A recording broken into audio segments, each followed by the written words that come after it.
vindo aqui para mais um vídeo que nós vamos conversar sobre aquelas empresas que fazem parte da carteira do canal ou estão correlacionadas com essas empresas. Estamos ainda em meio à temporada de apresentação de resultados do terceiro trimestre de 2024 e dessa vez a sorteada foi o IRB, a empresa, né, IRB Resseguros. E veja que, olhando para os resultados, houve surpresas nos resultados do IRB. No entanto, isso não impactou o mercado. Ainda estamos aprofundando uma melhor análise se estamos num momento em que o mercado esteja, de fato, pessimista e talvez isso reflita no preço das ações, ou se, de alguma forma, tem alguma coisa em relação a esses resultados do IRB que nós acabamos por não enxergar. Então a gente precisa sempre dar essa aprofundada. De qualquer forma, vou mostrar o que nós levantamos em relação a IRB Resseguro.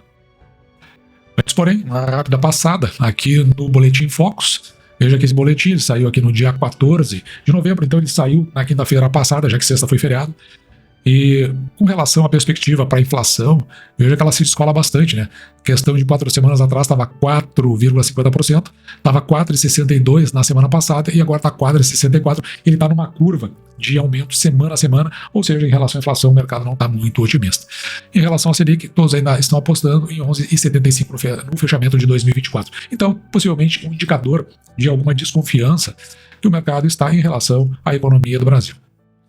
E apenas aqui para esclarecermos, antes de entrarmos propriamente nos conteúdos, nós estamos aqui no site de relações com investidores do IRB e os documentos que nós tiramos de lá, nesta imagem que eu estou trazendo, foram as demonstrações financeiras, que é onde vão se basear as nossas leituras, as informações trimestrais ou demonstrações financeiras do período e o release de resultados. Tinha outro documento que estava presente e que ele não consta agora, mas inclusive ele estava aparecendo aqui no quarto trimestre. Eu utilizei esse documento também. Ele reflete, se não me engano, o que está aqui na ITR DFP. O que eu vi de relevante aqui nas informações trimestrais do IRB, já dá para nós saltarmos na página 12, olhando aqui para o balanço patrimonial, nas demonstrações financeiras consolidadas, nós vamos utilizar os ativos, o total de ativos do IRB, que está um pouco mais de 16 bilhões. Ele cresce aqui em relação ao fechamento de 2023 em aproximadamente meio bilhão.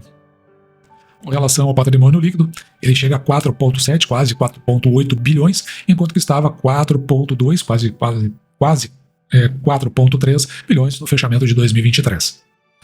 As receitas no acumulado do ano de 2024 chegaram a 4,4, quase 4,5 bilhões, sendo que elas estavam em 4,3, quase 4,4 bilhões no mesmo período, dos primeiros 9 meses de 2023. Então, se eu não estou enganado, acho que é a primeira vez que eu vejo essas receitas evoluindo positivamente. E o lucro líquido, que nos mesmos 9 meses do ano passado, na verdade ficaram negativos, ou seja, prejuízo nos primeiros 9 meses, agora nos primeiros 9 meses nós temos um lucro líquido de 623 milhões. Para que você entenda, veja que no fechamento do ano passado, eu trouxe essa informação aqui no canal, o IRB ele tinha prejuízos acumulados de 360 milhões. Eu trouxe essa informação, eu disse, olha, falei das maneiras, né, que a empresa tem de cobrir por esses prejuízos e, bom, enfim, até houve questionamento aqui no canal se eu estava me referindo a prejuízo diluído. Não, eu não estava me referindo a isso.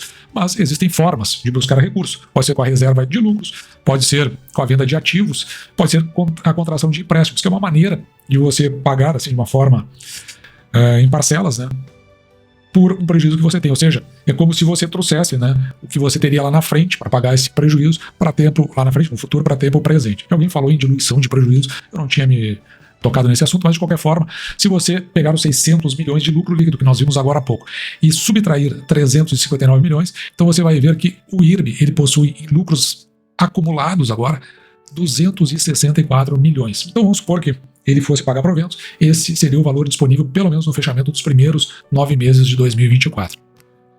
Olhando para o fluxo de caixa, veja que aqui nós estamos nas demonstrações financeiras consolidadas. O que tem de relevante aqui? É que nos primeiros 9 meses do ano passado, tinha fechado negativo. E agora o caixa líquido das atividades operacionais está 155 milhões. Então está positivo. Outra questão aqui interessante que você pode verificar é com relação ao caixa líquido das atividades de investimento. A gente quer que seja negativo. Isso porque, olha só, existe aqui uma compra de ativos e também tem uma compra de intangível. Ou seja, são questões que vão refletir depois lá nos ativos da companhia. E o caixa líquido das atividades de financiamento também nós queremos que fique negativo, porque, por exemplo, olha só, está pagando debentures, ou seja, recursos que trouxe para tentar se recuperar da fraude que sofreu a partir do ano de 2019.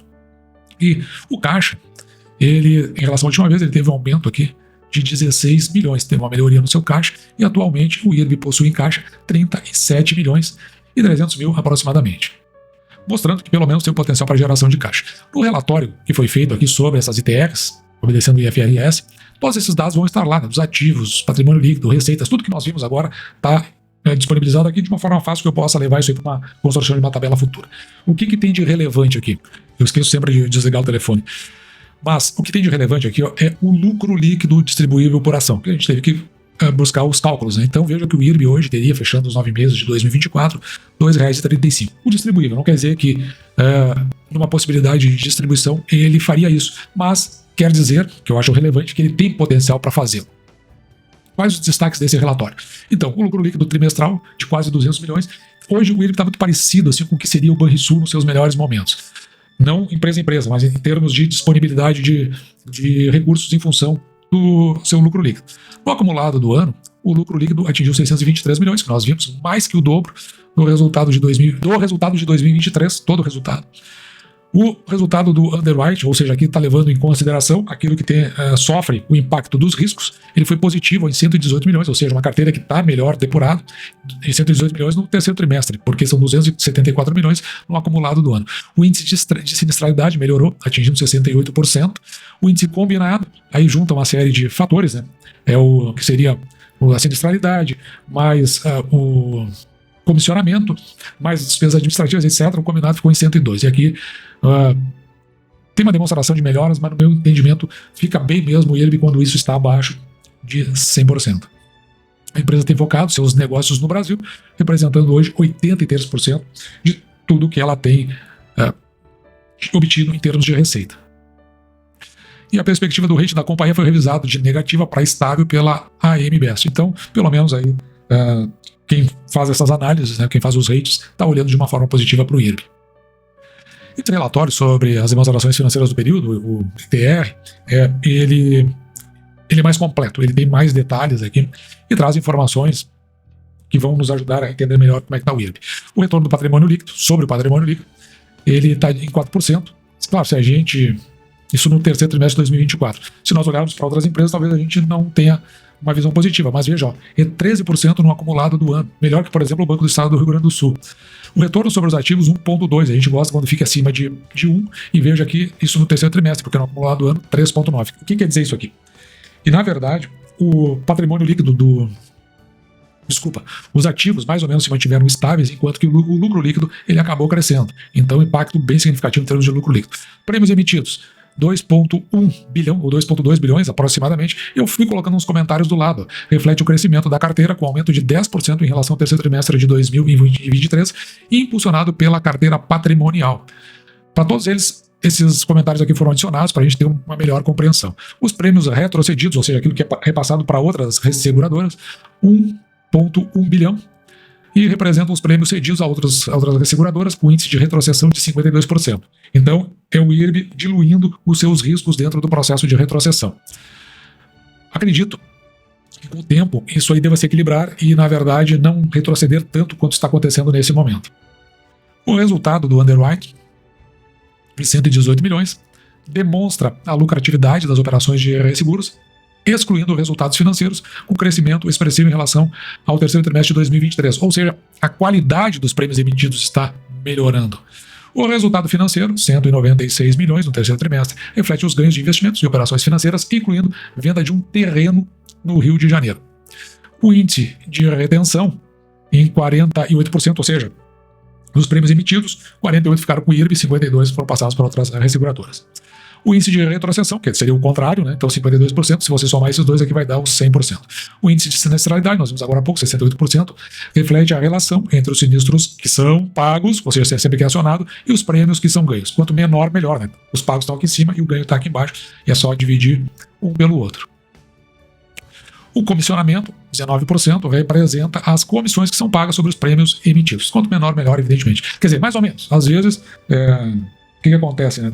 É uma forma de também estimular para que você melhore suas vendas. Índice de despesa em 9%, a meu ver, aparentemente assim alto, reflete as despesas gerais administrativas em relação aos prêmios ganhos, mantido aqui pelo menos sob controle, ou seja, está de acordo com o que veio acontecendo no passado. E o índice combinado, que são aqueles 102, a gente quer abaixo de 100 isso, indica a relação entre despesas operacionais, aí vai juntar tudo, né? Sinistralidade, comissionamento e as despesas que eu falei agora há pouco.